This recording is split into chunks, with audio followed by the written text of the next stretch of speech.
Welcome to our special review episode! Kuya M.A., it's really nice to meet you. Alam mo ba na lagi kong inaabangan kung anong craft ang ituturo mo sa amin every episode? Ako rin. Masaya akong makita ka, Sparky Peony. Hi! Iba talaga ang saya kapag may kasamang kaibigan. Kaya naman, naisip ko na i-invite rin yung iba kong kaibigan ngayon. Hala! Parehas tayo ng iniisip. In-invite ko rin yung friends ko.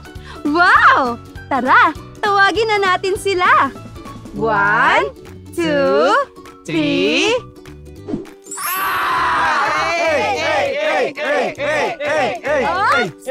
I want you all to meet my friends. Si Rose, si Berlin, at si Shinmei. Ito naman ang mga kaibigan ko. Si David, si Johnson, at si Dondon. Mas lalo akong na-excite na mag-review lalo na't kasama ko kayong lahat. Kaya naman, we prepared the fun activity ni Kuya M.A. together with our friends para sa ating pagre-review ngayon. Tama! At ito yun! Everyone, kuha! Bawat isa sa hawak niyong keywords ay may connection sa lahat ng napag-aralan natin buong season. So pay attention, okay? Let's pray muna bago tayo tumuloy. Close your eyes, bow your head, and let's pray. Lord, thank you po sa araw na ito. Salamat po dahil meron kaming mga kaibigan at sa pagkakataon na makapag-aral ng Biblia kasama sila. Nawa po'y mag-enjoy kami sa aming pagre-review ngayon. Ito po ang aming dalangin sa pangalan ni Jesus. Amen. Are you ready? Let's go!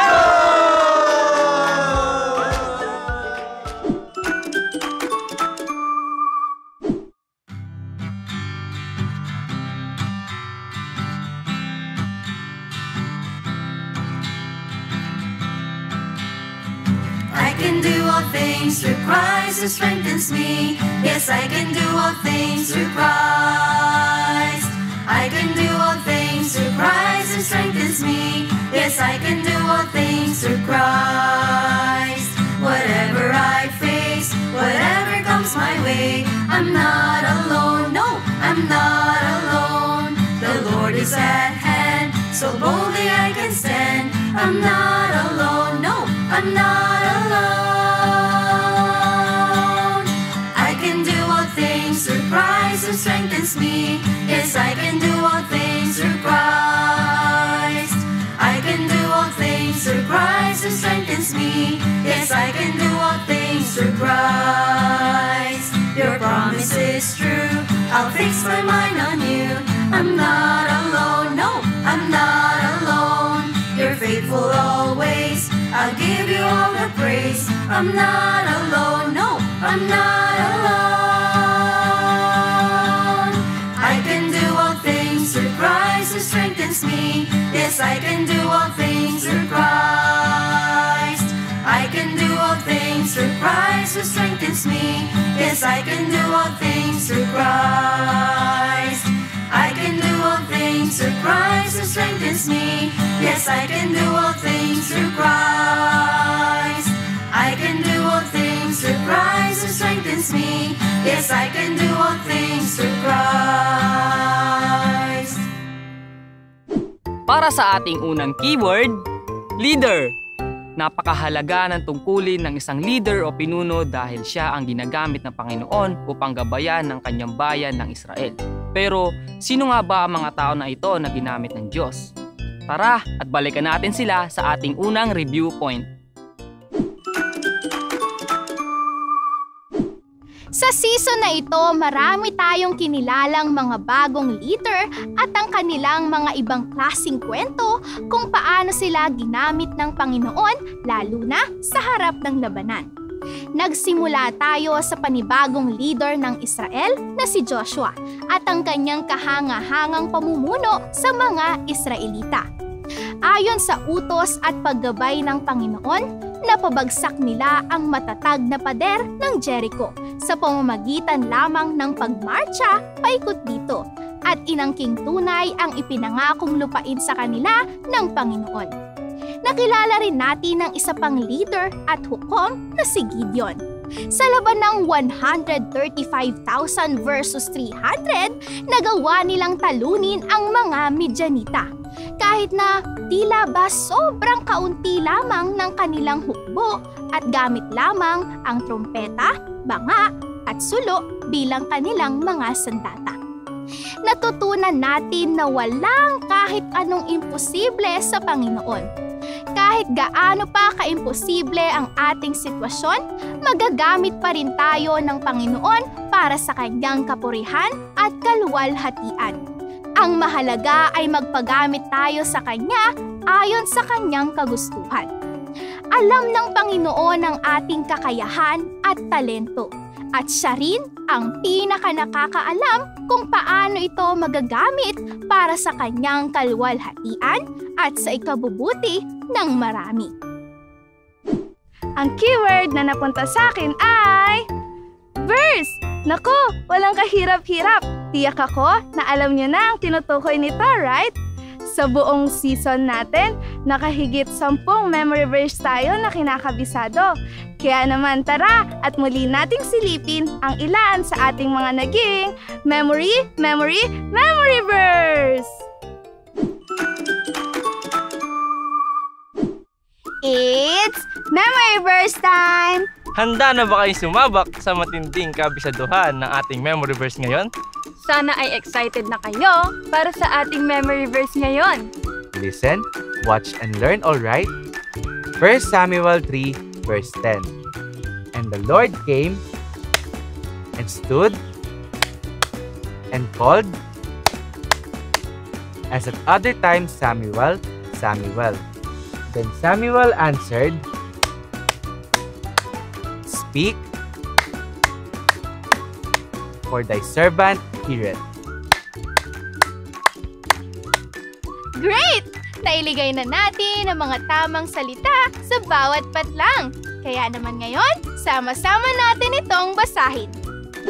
Isaiah 40:31. But they that wait upon the Lord shall renew their strength. They shall mount up with wings as eagles. They shall run and not be weary, and they shall walk and not faint. Sabay-sabay nating i-recite ang ating memory verse na may kasamang action. Una, medyo mabagal lang. Ephesians 6:10. Finally, my brethren, be strong in the Lord and in the power of His might. Great job! Kumpleto na ang ating verse. Basahin natin ito ng sama-sama. Joshua 1:9. Be strong and of a good courage, be not afraid, neither be thou dismayed, for the Lord thy God is with thee, whithersoever thou goest. O diba? Kumpleto na ang ating pader. Tara, sabay-sabay nating basahin ang verse ng buo. Joshua 1:9. Magparatag ka at magpakatapang, huwag kang matakot o kaya'y manghina, dahil ako, ang Panginoon na iyong Diyos, ay isa sa iyo kahit saan ka pumaroon. Napakahusay!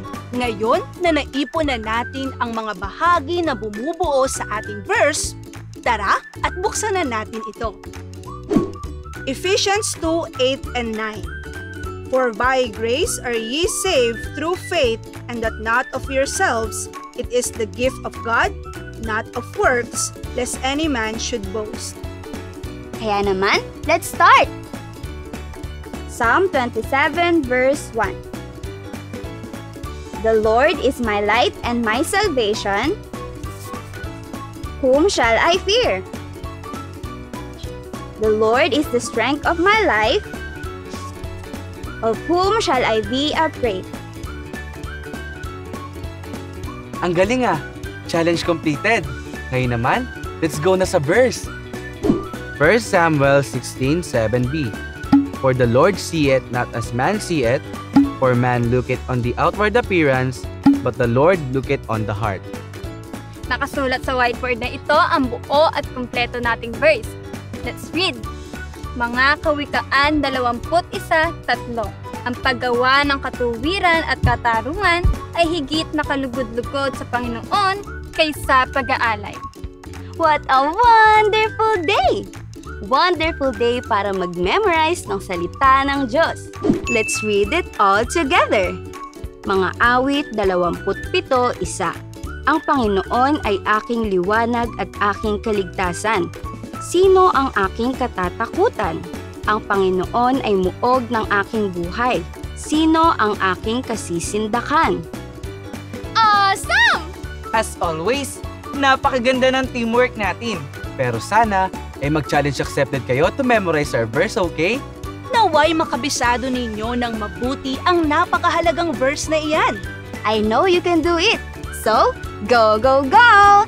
At iyan ang ating Memory? Memory? Memory verse! Ang keyword ko ay hukom. Sila ay mas katulad ng mga pinunong pangmilitar kaysa sa aktwal na hukom na humahatol gamit ang batas sa korte.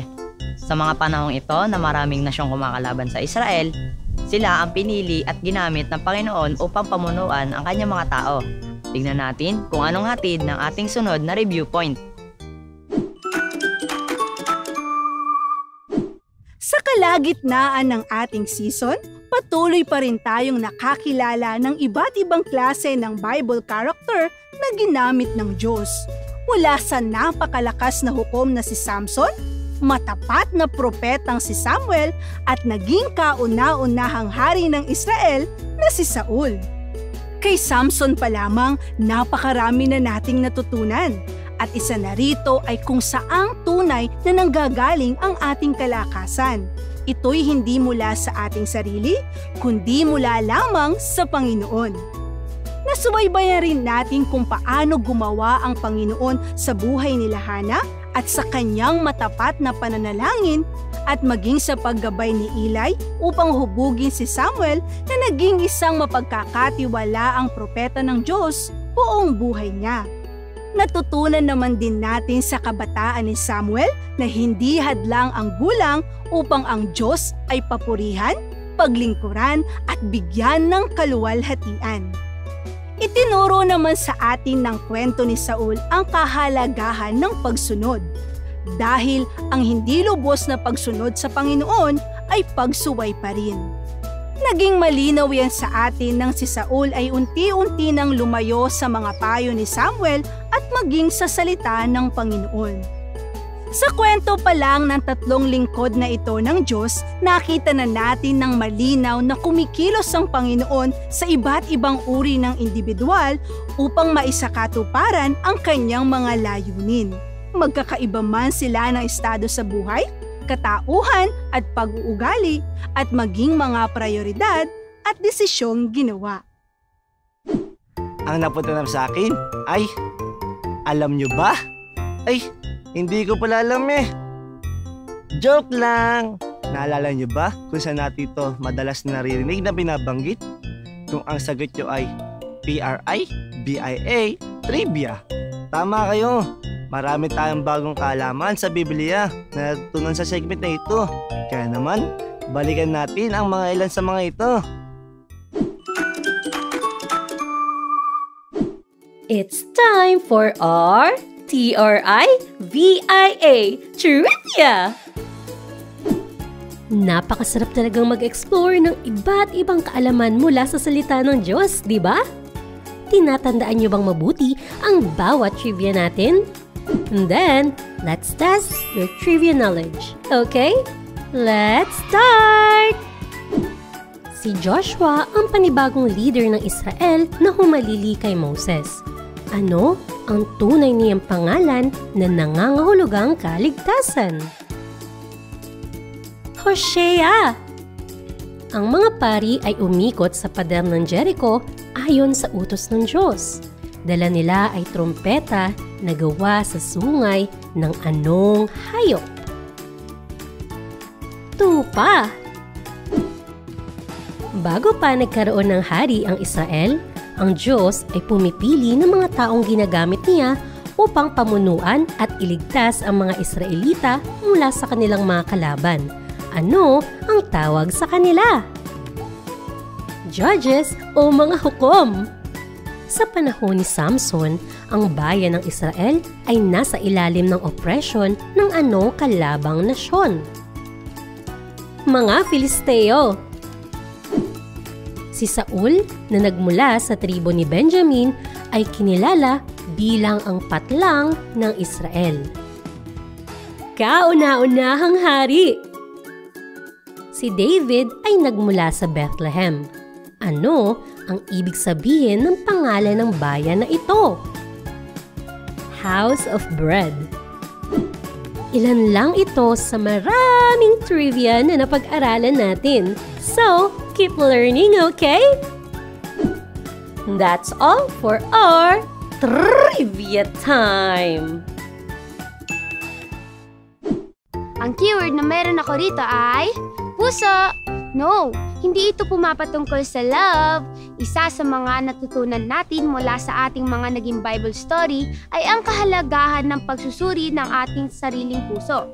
Tara, alamin natin kung ano nga bang tinutukoy ng keyword na ito sa ating pangatlong review point. Sino ba naman ang hindi nakakakilala sa isang batang pastol ng tupa na nakatalo sa malahiganting si Goliath gamit lang ang kanyang tirador at makikinis na bato, hindi ba? Ngunit bago pa man mangyari ang tanyag na labanan na ito, ang batang si David ay nasa puso na ng Panginoon. Pinili siya ng Diyos na maging susunod na hari ng Israel pagkatapos ng termino ni Saul. Hindi dahil sa panlabas nitong itsura o ibang klaseng kakayahan, hindi dahil tumitingin ang Panginoon sa puso at alam niya ang tunay na hangarin ni David. Maaaring malin lang ang tao sa pamamagitan ng pisikal na kakayahan o mga peking pag-uugali. Ngunit, hindi ang Panginoon. Si David ay lumaban sa kampyon ng mga Pilisteo na si Goliath sa kabila ng pananakot nito sa kanya. Dagdag pa ang discouragement mula sa kanyang sariling pamilya. Ngunit, buong tapang niya itong kinaharap dahil kilala niyang mabuti kung sino ba talaga ang Panginoon at ano ang kaya nitong gawin. Kaya naman bilang aral sa atin, ang Diyos ay higit na mas malaki kaysa sa ating mga takot. Kaya naman makakaasa tayo sa Kanya sa lahat ng oras.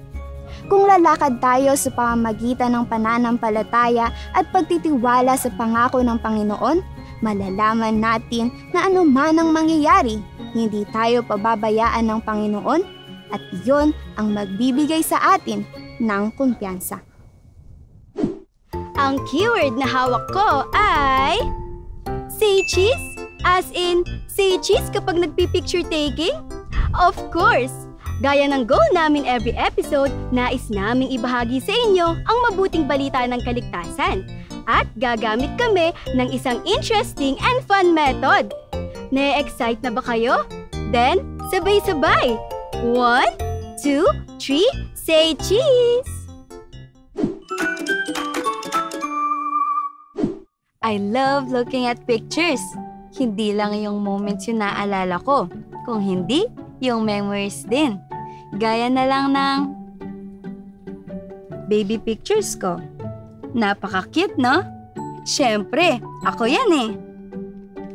Ito naman yung special birthday ko.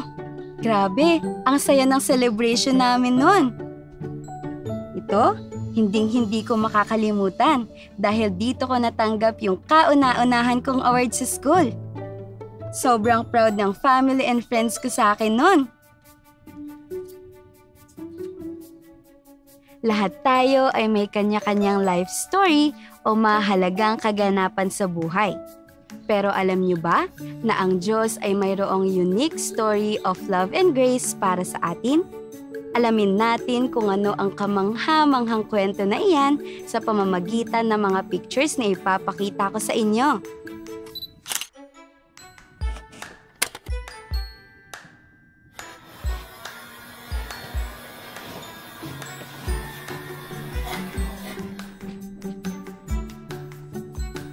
Ipinapakita ng picture na ito na mahal ka ng Diyos. God loves you. Mababasa natin sa John 3:16, sa ganitong paraan ay inibig ng Diyos ang sangkatauhan. Ano man ang iyong lahi, edad, kulay o lengguwahe, mahal ka ng Diyos na lumikha at nais niya na makasama ka sa langit. Ngunit may hadlang, at ito ay ang kasalanan.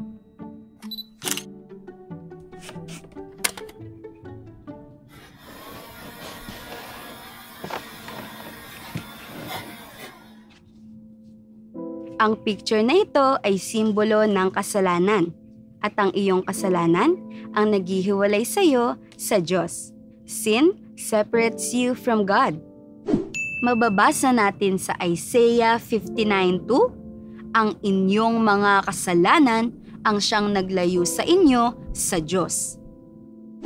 Ang bawat isa sa atin ay may kasalanan. Maliit man o malaki, ang kasalanan ay kasalanan pa rin at walang makapagbabago nito. Dahil sa ating kasalanan, nararapat lang na tayo ay mapahiwalay sa Diyos at maparusahan sa impyerno ng pangwalang hanggan. Sinasabi sa Romans 6:23, ang kabayaran nga ng kasalanan ay kamatayan. Marami ang nag-iisip na kapag gumawa sila ng mabubuting bagay para sa Panginoon, ay makakamtan na nila ang langit. Ngunit, kahit gawin natin ang lahat ng mabubuting gawa na kaya natin, hindi nito may aalis o mababawasan man lang ang ating mga kasalanan.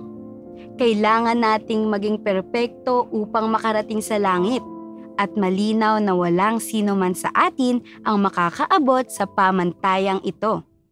Ang tanging paraan upang tayo ay makarating sa langit ay sa pamamagitan lamang ni Hesukristo.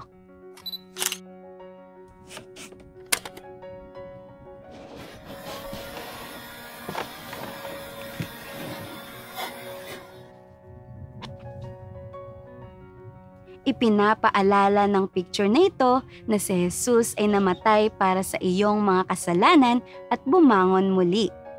Jesus died for your sin and rose again.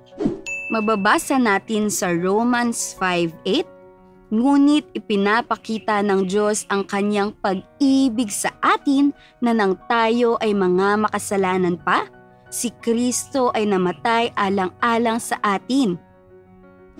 Ang walang hanggang anak ng Diyos na si Jesus, banal at walang kasalanan, ang umako sa kaparusahan na dapat ay para sa atin. Si Jesus ay ipinako sa krus. Bumuhos ang kanyang dugo bilang kabayaran sa ating mga kasalanan. Siya ay namatay para sa iyo at bumangon muli sa ikatlong araw. Ang ginawa ni Jesus sa krus ay ang tanging paraan upang ikaw ay maligtas mula sa impyerno at makasama ang Diyos sa langit. Sinabi ni Jesus sa John 14:6, "Ako ang daan, ang katotohanan at ang buhay. Walang sino mang makakapunta sa Ama maliban sa pamamagitan ko." Ang walang hanggang kaligtasan ay matatagpuan lamang kay Jesus. Ang kanyang ginawa ay talagang sapat na.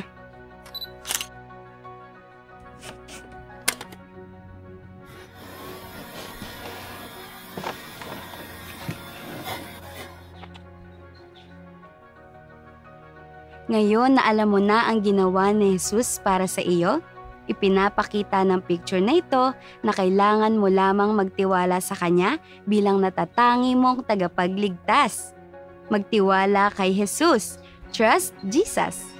Mababasa natin sa Acts 16:31, sumampalataya ka sa Panginoong Jesus at maliligtas ka. Tanging si Hesukristo lamang ang makapagliligtas sa iyo. Ang desisyon mo na magtiwala sa Kanya ay ang pinaka-best na desisyon na maaari mong gawin.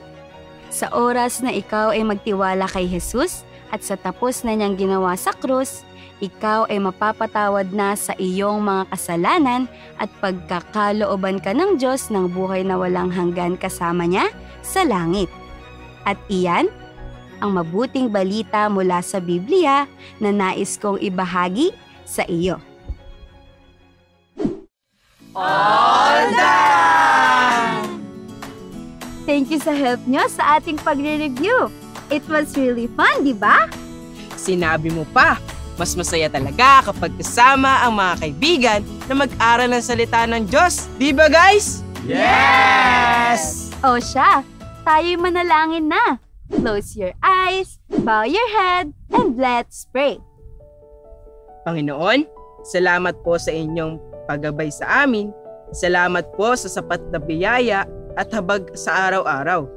Tulungan ninyo po kami na matandaan ang aming natutunan mula sa Biblia. Ito po ang aming dalangin sa pangalan ni Jesus. Amen.